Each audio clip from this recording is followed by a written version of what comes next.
не са налагали.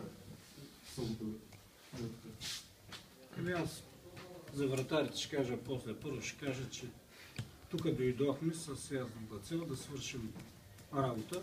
Затова през този период на подготовка да свършим много работа и затова не сме се интересували и не е толкова важно кой ще е съдията. Ще го разберем рано или късно, дали сега или след 5 минути, но важното е, че доста работа свършихме, работихме доста, създадахме си добри условия и вратарите, както са неразделна част от целия отбор, свършиха обема, какъвто им бе предоставен от мен за работа, така че те са в много добро състояние. Дай Боже да са здрави и да показват това своите умения.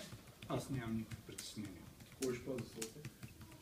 Ще реши, може би. Знам, че е риторичен въпрос. Аз риторично ще отговоря. Ще решим.